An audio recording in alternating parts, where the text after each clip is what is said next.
Hello, everyone, and welcome to another episode of Beyond the Superficial.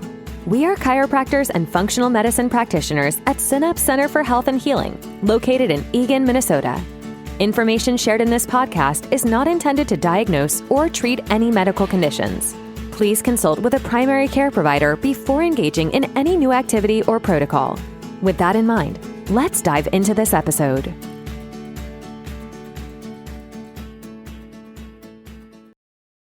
Welcome to Beyond the Superficial podcast. I'm Carrie, and I'm here with Dr. Amber. Yes, hello. Dr. Katie. Hello.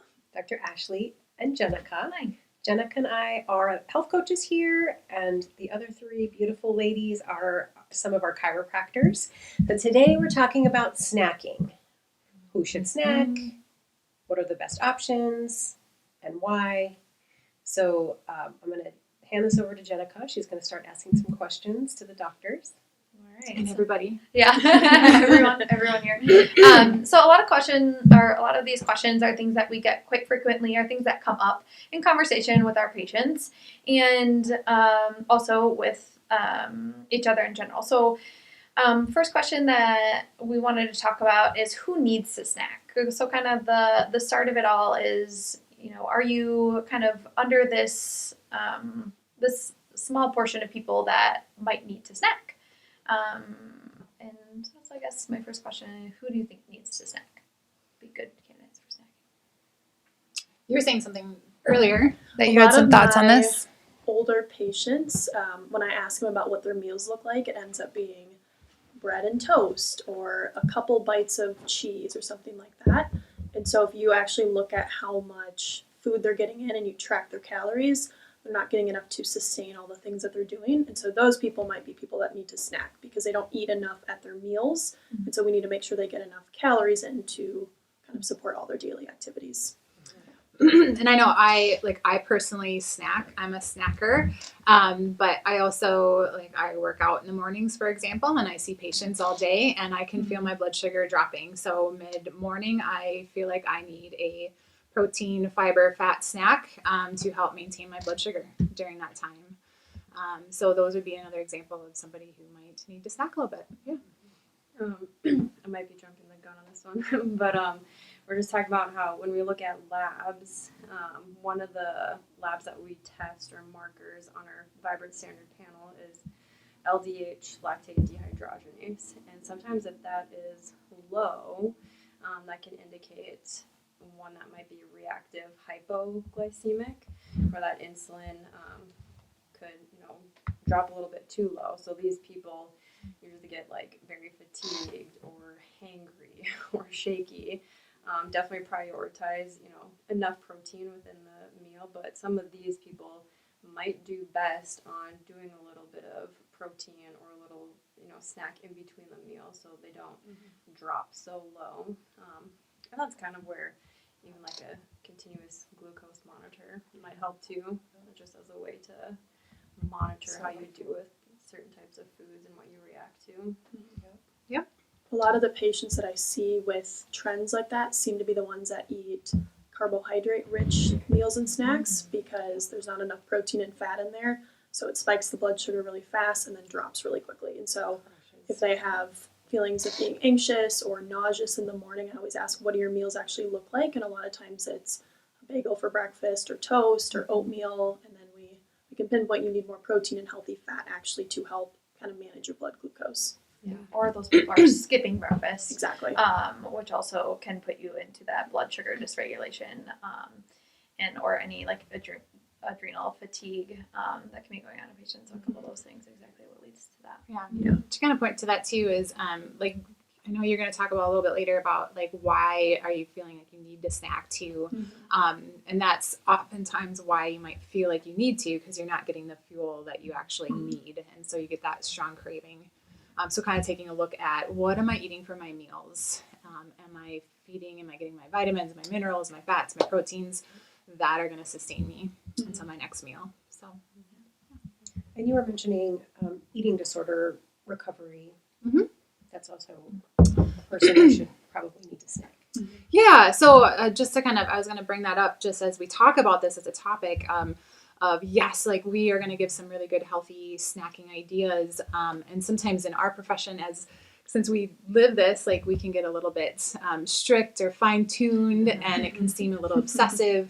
And I just want to kind of say that as a blanket statement too, is that you have to kind of be careful with that as well.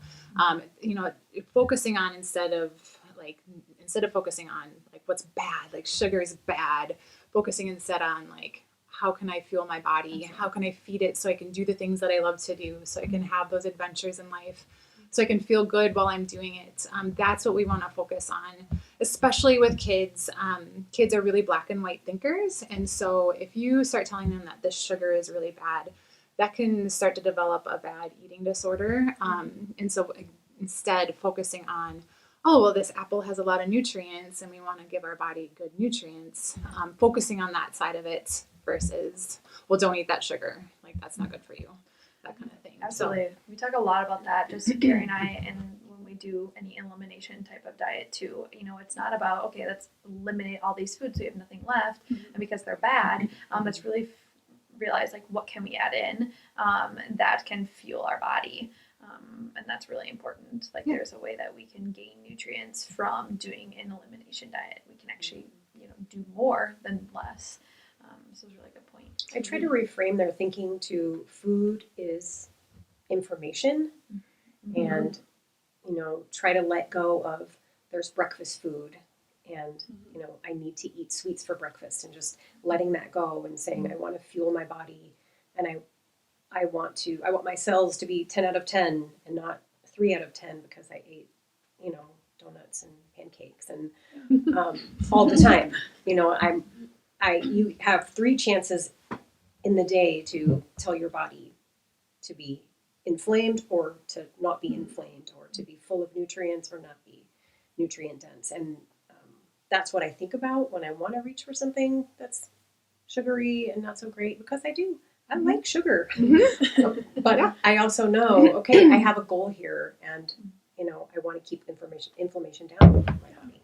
I think food as fuel is the important part of that. Like, 2 things I think of: breastfeeding moms, because producing milk requires a lot of energy, so you need to make sure you're actually eating enough. But then also even thinking about my past, being really active in sports and demanding sports, depending on what you're doing, but making sure you're eating enough too to be able to recover from whatever you're doing. So, And I guess, like, kind of on that note too of fueling, like, sometimes kind of back to the lab piece, if people have a low fasting insulin, these are usually, chime in on this, but usually they're like my smaller, like, tiny patients who don't have a lot of, like, mass on them. So if we need to get them, like, calories and muscle building, protein, fat, those are the ones that can benefit too, is just getting some of that extra calorie in them to put some mass on them. Yes. Yeah, absolutely. Good. So that kind of then leads into the next question. So we answer kind of like, who are some of these people that need to snack? And now looking at, why? Why are we snacking? Why do we want to snack? Who wants to, I guess, start that? I'll jump in just as a story. So, like, my significant other likes to have his treats, and so he'll bring home cupcakes.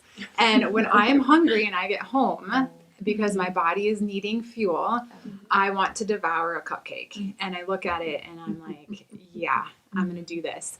And I heard a quote just recently about how some of our biggest problems come from listening to ourselves instead of talking to ourselves. So that's an example of a time where I can talk to myself and say, okay, I'm going to negotiate with myself and say, I'm going to first have a handful of carrots, and then if I'm still hungry, I will have that cupcake.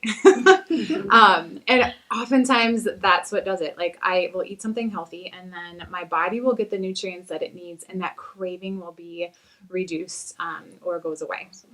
And I always tell my patients too, like, again, not trying to be obsessive here, because I always say, like, what's good for the soul is sometimes good for the body as well. So, like, all about this is, as we talk later about some options, like, we can be totally satisfied with really good, healthy food. It's so yummy. It's so delicious. You can still enjoy, like, even more. I would say I enjoy my food so much more, even because it tastes great and it makes me feel better. But but yeah, just kind of recognizing that, like, okay, I am starving at the moment. That's why my body is craving for the fastest fuel source right now. And if I can give it the nutrients that it needs, I won't dive into that cupcake first off. Yeah. And on that note too, like if we do want something like sweet, or we know that we're gonna have something like more on the sugarier high carb side, that's where it can help to consume something that's more higher in fiber too, to line that gut so we don't have that huge glycemic spike from sugar. So eating your fiber first can help that impact the negative impact of sugar. Yeah, fiber in the book Glucose Revolution, it talks about eating fiber tempers that blood sugar spike by 30%. So definitely worth. So I'll say if I am going to eat something that has a starchy carb, I make sure that I eat some greens first. So then I know I'm not going to have as much of a glucose spike. Yeah. I think the most common time to snack is like after dinner or in the evening. You guys would probably all agree, like after work too, if you're feeling tired or you're stressed or you're overwhelmed. And so then that stems back to, why are we hungry? Are we actually hungry? Are we overwhelmed and it's kind of an emotional component? Are you overtired from the night before? Because me personally, if I'm overtired, I crave like sugar or salt. So a lot of us too, or if we're watching TV, are we just eating things and we're not actually thinking about what we're eating just because it's a habit too? So just kind of being mindful of what we're eating and why we're actually eating it too. Yeah. I know, talk about timing, like another topic of who needs to snack and like, and why we snack too, putting those two together. As I mentioned earlier, I'm a snacker, so I have a snack before bedtime. And I talk to my patients about this, and you guys can chime in on your thoughts on this too, is there's some people who, like, the brain uses glucose or ketones for fuel. And so for myself, I've just noticed that if I don't have a bedtime snack, my blood sugar drops too much in the nighttime, and it wakes my brain wakes up hungry. And so I just do better if I have a fiber, fat, protein snack before bed to help balance up blood sugar throughout the night. Now, sometimes though, and this is usually the recommendation, is that we stop eating earlier in the evening, around 6 or 7. And my understanding of that is that because that gives the digestion system time to digest it, and then it's not awake in the middle of the night digesting food. So that can happen too. That can keep you up if you're busy digesting food in the middle of the night. And so you kind of have to know you and play around with that. But I don't know what you guys' thoughts are on that, or what you tell your patients. Well, and I'll say if somebody has some gut issues, some overgrowth of bacteria, you kind of can make that issue worse or predispose yourself to SIBO, because the migrating motor complex, our intestines moving food through, isn't actually working when there's food in the stomach. So if there's food in the stomach all the time, we're not moving food through, and it can sit in there. So if you're prone to constipation, if you already have an overgrowth of bacteria and you're just eating too often or eating right at bedtime and you don't have an empty stomach, there are times when that won't work. When you need your body to be digesting while you're sleeping. Yeah. I think it's important just to point out everyone is so different. Like, I'm a lot of ways the same as you. Having a small snack before bedtime actually helps me sleep better, but everyone is so different. Some people might not be able to eat a lot after dinner and before bed because that actually interferes with their sleep. So all of our patients are so different. Everyone's hormones are different, their stress level, their metabolism. So there's a lot of components that play into it. So just because we say this category of people should be eating snacks doesn't mean everyone always falls into that too. Yeah, and the reason why your snacking can change, right, throughout, like you said, your lifetime, you're shifting, whether you're going through life changes, stress, hormonal shifts like menopause, premenopause, pregnancy, breastfeeding. And so knowing and being able to kind of try different things and being flexible as well, and to listen to your body, which becomes kind of the main concern, right? We can take a look at labs and that kind of thing, but you're going to tell us before any labs are going to tell us a lot of the time, what's working and not working, and then we can verify that through some diagnostic testing. So if people don't fall into that category of blood sugar dysregulation or adrenal fatigue, pregnancy, eating disorder recovery, do you recommend patients snack between meals as far as... Yeah, no, I personally believe that that if you are following your body's cues, there's going to be a better digestion response. So you're gonna feel hungry. It's gonna have an increase in your gut motility, a release of your digestive enzymes, and you're gonna digest that food better. Those digestive enzymes are so important for just metabolism, metabolic health. And so I think sometimes we just in our society get away from those hunger cues and like that natural response. And I do think that that's part of why there's so many gut issues going on, is because we don't follow like, okay, I ate, I worked my body, and now I'm hungry again. It's just I eat and I'm going to eat again because I should eat, you know.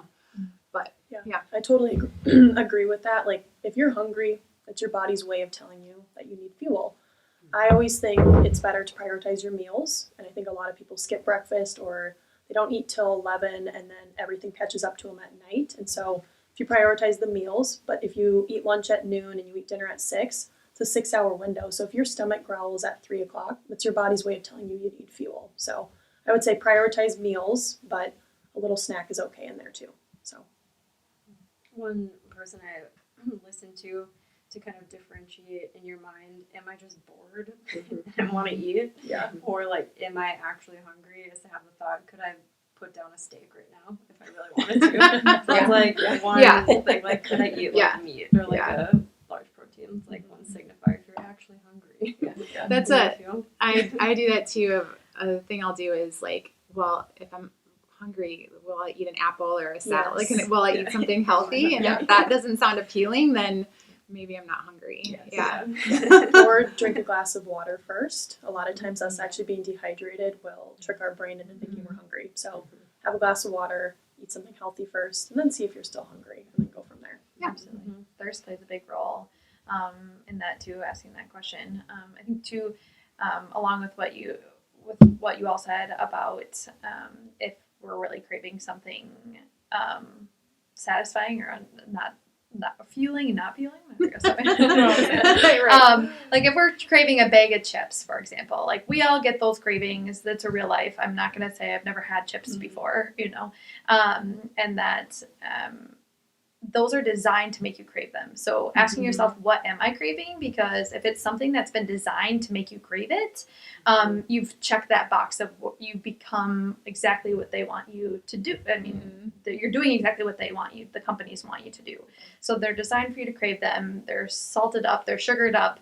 They're literally perfectly scientifically designed to make you want to go back for more and to crave them whenever you are feeling low in energy, fatigued, thirsty, exhausted, and want a convenience too, because I think that we snack because it's quick, it's easy. There's no cleanup involved, those kind of things. So that's what the snack is literally designed for. And so you guys did that exactly. Yeah. I remember because a long time ago I stopped eating things like Doritos, and I remember when I had Doritos again after a long break, I'm like, oh my god, like they're so good. Like it was just such an eye opener of like it's such an addictive product, and like. And I'm prone to migraines, and so I have to be careful of things like MSG. And so I always tell patients too, like if it tastes really good and it's because it's lighting up those MSGs, those glutamate receptors, you might want to look and make sure that it doesn't have MSG in it. And the sister to MSG can be put under natural flavorings too. So you just have to be careful about those kind of things as we talk about some other healthy snack alternatives. But yeah, if it's so good, like it's lighting up your brain, there's probably some kind of chemical. But not, again, I'm going back to, I still love, like, healthy food is so good too, but if it's like chemically good, like it's doing something to your brain. It's been modified to suck your brain in. For sure. So what do you see are common mistakes when it comes to, and this was kind of your question, so let me know a little more detail about what you were thinking about in that question that you see with your patients when you're talking about nutrition. There's some mistakes that they're making in their food choices. Yeah, in snacking in general. So things like I see a lot of people packing in protein shakes. And, not something that, I talk about are really like it's not my first resort for a snack for people or a meal replacement. 100% not a meal replacement. And I don't know, when you do that, you're not getting, there's a lot of misinformation on protein shakes out there. So there's some that at times I'll recommend to patients if they're not getting enough protein in, but I always say it's an added bonus. So we're getting, this is your window for protein. If you want to add a protein shake at some point in there as an added bonus, here are some, options. Bone broth protein is usually, bone broth based protein is usually what I recommend from the correct absorption amino acids, but that is one that can kind of go off the rail. They're not really regulated. They can contain a lot more things than you might actually need in your body as well. There's misinformation out there kind of too, as like a lot of diet trends and meal replacements. So Well, you miss that chew. You miss the whole process of eating. That's part of it. You miss the smell. You miss the chewing. It's not You satisfying. miss the prep that is part of, I think, like the spiritual soul part of feeding yourself. But yeah, what else are you? Yeah, I just had to have the conversation the other day with the patient who, I think they were even struggling with constipation and like just don't want to cook, they hate cooking, or like if I could just put everything in a shake and blend it up. I'm like, well, a couple of issues there. Like, we have to have the nervous input of the rest of the digestive system wanting to move. We need to push that peristalsis with the act of chewing, because that immediately, once we start chewing, that's going to send information to our colon to have that peristalsis going. And that's why too, like people with gastroparesis or like slow bowels, that's where even like chewing gum after a meal for a while can help neurologically help that constipation move through, just because that neurological component is so important with chewing. I think just like the convenience of snacking too. We do a lot with diet here at the clinic, and Jenica and Carrie, I know you work a lot with patients on this, but people just saying, I don't have time to cook, I don't want to meal prep, it's too much work, I don't want to go grocery shopping. And you guys do a really good job of supporting people and giving them grocery plans and meal ideas and things, but it ultimately comes down to you need to spend 5 minutes and actually make yourself a meal, because you don't eat something that's complete and well balanced, it's going to catch up to you later. You're not going to feel satisfied. You're maybe going to make not as well of choices later in the day and trend towards the chips or the cookies or something like that. So just comes back to prioritizing it. If you want to get better, you want to feel better, you know that your diet's going to help you get there, then you have to do it. Well, this is where lifestyle change is such a part of our coaching piece with patients. I'm not just trying to make you feel bad about food choices. I want you to learn what's better for your body, what fuels your body, and changing those lifestyle choices where meal prep becomes something that you do automatically, so that you have. And I tell people on Sunday and then midweek, just make 2 forms of protein, animal protein, have them in your refrigerator so then you can grab them. Because when I get home from work, I'm so hungry, and if I didn't prep something, I'm definitely going to grab something out of the pantry. And I purposely try not to have a lot of goodies that I wouldn't normally eat in my pantry, because I'm going to want to grab that. But if I prepped and I've got veggies cut up, or if I have meat already made, that makes my life so much easier. And I really think that's part of the holistic taking care of yourself too. Like I would challenge people who aren't cooking for themselves yet, is just make yourself a meal and notice what that does to you on a spiritual soul level. There's something about that part of taking care of yourself. Self-care. I think we miss out on with easy meals. And you had a point on here, Jenica, about fat and people being afraid of fat. Yes. Yeah, and I think that kind of goes on.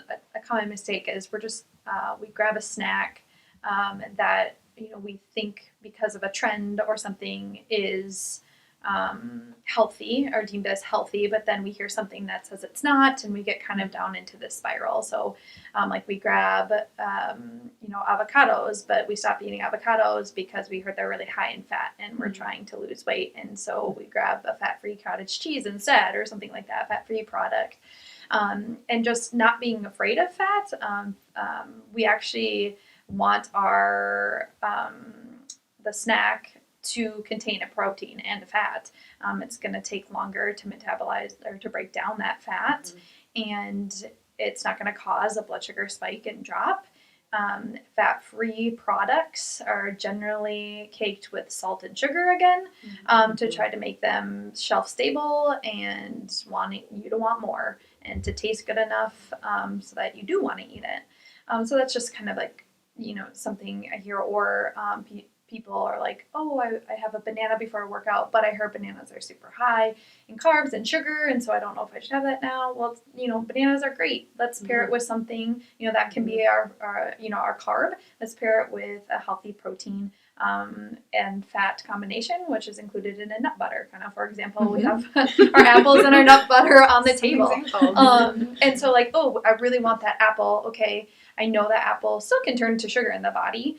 It tastes good. It's still a natural form. But how can we pair it with something that's going to help us break it down, give us fuel for longer, so it can get us through a longer period of time? So yeah, those are some things that I just hear, that those misconceptions about what different fats or too much protein, or those kind of areas. And we'll talk about here too, what should a healthy snack include too. What do you think a snack should be calorie-wise? How many calories is a snack? Yeah, so I generally have people around 200 to 300 calories. Anything less is like not enough, because most things with protein and fat are going to be up there. And then anything more than that, you're kind of getting into I wouldn't say like full on meal, but you might not be hungry later for your meal kind of situation. Yeah. That's right. Yeah, I would agree. Awesome. Okay, so we can talk about, I think, what are some good snack choices, and Dr. Amber brought us something really great. Yeah, so we brought some snacks here. So I brought some things that I snack on. So what we have as an example here today is an apple with some nut spread. And so this is one of my new favorite finds. I found it at the Whole Food, or just a co-op. It's just the Nuts Co. organic. It's got seven different nuts and seeds butter. And so just putting it on, it's got a good amount of fat. It's got that protein in there. Only 1 gram of sugar. So the American Heart Association recommends no more than 25 grams of added sugar. And this is a general, like, for everybody. And this is like the medical world per day. And so that's one thing to just keep in mind, is that the less amount of added sugar. And that's where I think a common mistake is too, is people just aren't knowing. I have some of my patients sit in my office too and say, I don't have anything for sugar. And then they tell me they go to get a latte that's got 54 grams of sugar in it. Yeah, crazy. And so this is an example. We can all try it if we want to. And I have a couple other nut options that some people don't know because it is fun to try new things, so you don't get mundane and bored. A couple different nuts that you might want to check out are the Baruca nuts. Baruca nuts are really hearty and make you feel really satisfied. They have 6 grams of protein in a serving, lots of healthy fats, lots of antioxidants. Another nut that I really like are the pili nuts. I don't know if I'm saying that right. It's Pili. These have a lot of fat, lots of monounsaturated fats. Very satisfying. They're a little bit more of a smooth, like fatty tasting nuts. And so those are just some different things. So when you start exploring out there, you'll see like, oh, there's so many different options. And when you're new to this and you don't know these options, it can seem daunting. Like, well, I don't have anything to eat. But when you start learning these options, you're like, oh no, this is really good. So what do you guys think? Love it. Yeah. I wanted to add a comment, and this takes time obviously, but I started making cashew butter at home because I think so many of them have inflammatory oils and sugars and whatnot. And it's super easy. You can toast any nuts. So I just put them in the oven for a little bit, wait till they're golden brown. Put them in a food processor. I use coconut oil. You could use any good oil. I put salt in there and then some spices, and it's really good. It's really easy. It lasts a long time. So there's a lot of things you can make at home. I know it takes time, but just a thought. You can throw in as many nuts or seeds that you want. So what else is your favorite snack? I like Greek yogurt. So if you can tolerate dairy, I know there's a lot of dairy-free options out there. I love full-fat cottage cheese. I think my all-time go-to, and Amber has one, any sort of beef stick, like a grass-fed beef stick. I love the Chomps ones. And then Archer Farm, she also has a good brand too. Those are just easy ones for me. Protein and healthy fat. And then pair it with some sort of fruit would be my go-to. I'll just mention too, for the beef stick people out there, is just looking at the ingredients of it. You just want to get the nitrate free, especially if you're prone to migraines. And so these are some good options. The one that she mentioned and this one don't have that stuff in it. But this is a big go-to for me, are the beef sticks. Yep. What's your favorite snack? Same thing. I love my beef sticks and jerky rather than, like a protein shake like we were talking, because, with protein powders you have to be careful with the added like maltodextrin and all that stuff in there. And like people with intestinal permeability issues, like a protein powder versus a true like protein beef stick is going to act differently in the gut. So like protein powders, it's like an instant big molecule in your gut, and your gut's like, what's going on? So it'll create a lot of gas, and people will have like pain and gas issues. So that's why if you can, chew your protein, especially as a snack, like a jerky or beef stick, it's definitely my go-to. And then with some berries too. Yeah, blueberries, they are awesome. I also brought some green olives stuffed with garlic as some options, or black olives are just yummy to eat. And again, as you're just starting off, your taste buds and your palate is going to change. So some of this stuff might be like, ugh, I don't like it at first. But then as you eat it, your palate changes. And it takes, I think, about 30 days for some changes to happen. Like I used to like sugar, and now I can't stand sugary drinks at like a coffee shop. It's just, ugh, but it just takes a little time to start changing it. But what are your guys' favorites? Yeah, I am a big granola person. But I do make my own granola because being very careful about sugar in granola. I mean, it's everywhere. So I do make my own. Sometimes I'll put honey in it. Sometimes I'll just make it without, but just some coconut oil and seasonings. But I like nuts and seeds. They fill me up. They keep me full a lot longer. An easy snack for me to do. So I'm a granola with some berries or some coconut yogurt and some frozen berries person. And then I really, I like my guacamole. So sometimes I'll sneak some better quality chips in. But doing like vegetables and guacamole is kind of my go-to when I know I want a little bit of kind of that salt, like I'm craving a little bit of salt, so that guac really does it for me, along with olives. So I think like Dr. Amber said, when you have your palate changes, you realize like you can substitute when you're craving the salty chips, there's other salty options that have protein and fiber rich, or you can include a little bit in with your, fiber, fat and protein. I like the Simple Mills crackers that are made from sweet potato, and they're the triangle shaped ones. And so they're made from root vegetables. And I like hummus, and then I'll always have whatever meat that I have made. So ground beef, or, we have elk right now. My husband got us an elk this year, so that it's been so amazing for us to have elk all the time. So, we'll have that with hummus and the crackers. Or if I want something sweeter, I do dairy-free yogurt. I like the So Delicious brand coconut yogurt with 0 sugar, and I add about a quarter scoop of my protein powder in, and then I put chia seeds, hemp seeds, cacao nibs, because I want everything crunchy. So, and I feel better about rounding it out and having, and I'll put some nut butter in there too. So I feel like it balances it, so it's not just a carb bomb.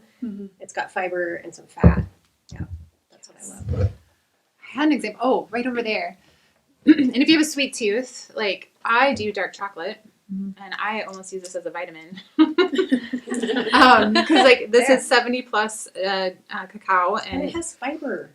Yeah, and it's got like this brand. I get it from Costco. It's just got like 4 different ingredients. And I get a little caffeine, a little boost from it midday. And so great antioxidant status. And yes, you don't eat 10 of them. You have too.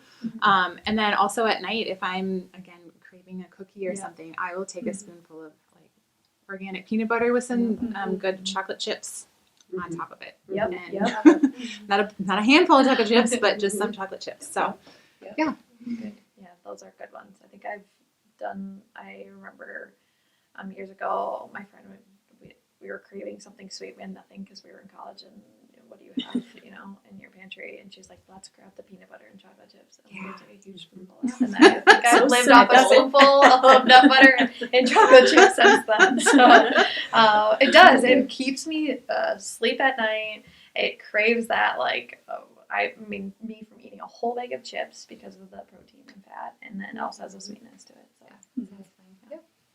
Okay. Great. Well, I think that wraps up our session today. Thank you everyone for joining, and stay tuned. That concludes today's episode of Beyond the Superficial. Thank you for joining us, and stay tuned for more episodes.